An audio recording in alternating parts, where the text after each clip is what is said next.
Magandang gabi po, Luzon, Visayas at Mindanao. Kaselda na ni Alice Guo ang 43 iba pang inmate sa Pasig City Jail Female Dormitory. In-isolate pa siya nung una matapos makita ng infeksyon sa baga pero nagnegatibo sa TB. Hindi rin umabot sa paglilipat ang utos ng korte na nagpapatigil sana sa pag-transfer sa kanya mula PNP Custodial Center. At nakatutok live si June Veneracion. June! Vicky, nakakulong na ngayon dito sa Pasig City Female Dormitory si dating Mayor Alice Guo. Kasama niya sa masikip na kulungan ang 43 iba pang inmate. Dito dati niya selda sa PNP Custodial Center kung saan mag-isa lang siya.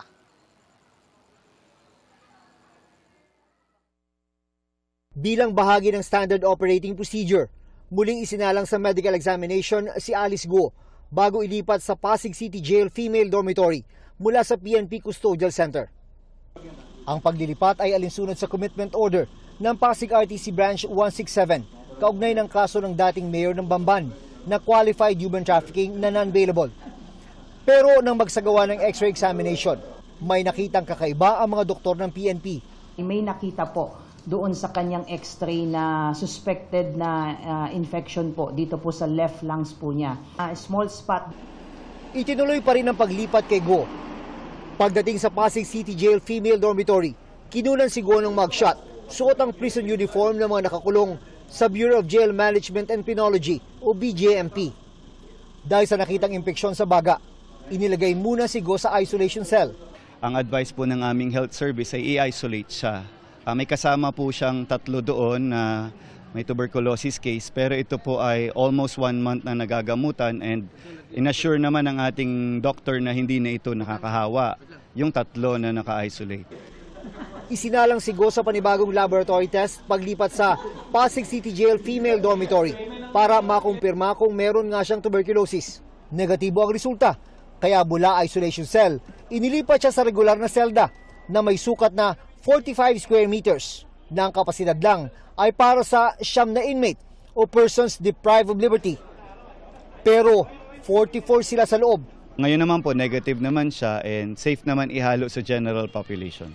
Ito po ay may laman na 43 PDL, pang 44 po siya sa loob ng selda. Malayo ito sa sitwasyon ni Guo nung siya ay nasa PNP Custodial Center pa, kung saan mag-isa lang siya sa kulungan na may sariling banyo. Nagkaroon ng konting kalituhan makaraang maglabas ng utos ang korte na huwag ituloy ang paglilipat bilang tugon sa urgent motion ng mga abogado ni Guo dahil sa banta o mano sa kanyang buhay.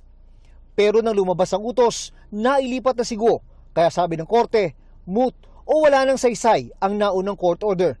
She will remain in our custody until further notice o my court order.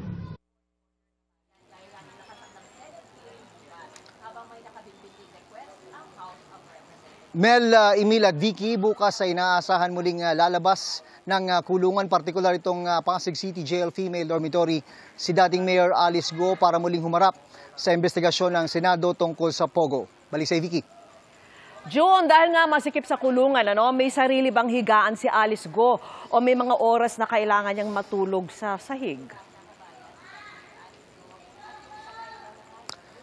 Vicky, sabi ng GMP ay hindi naman daw inaasahang aabot sa punto na mahihiga sa sahig itong si dating Mayor Alice Guo. Pero ganito ang maging nangyayari, Vicky, sa isang higaan ay meron siyang magiging kasalo na 5 hanggang 6 na inmate at yung kanilang hihigaan ay hindi yan mattress, Vicky, kundi plywood na binalot lang sa linoleum. Kung tutuusin talagang malayo itong sitwasyon ni Alice Guo dito sa Pasig City Jail Female Dormitory ko ikukumpara dun sa kanya naging sitwasyon sa PNP Custodial Center kung saan nga nag-iisa lang siya sa loob ng kulungan na may sariling kama, may sariling CR at may sariling ventilador. Balik sa Vicky. Maraming salamat sa iyo, June Veneracion.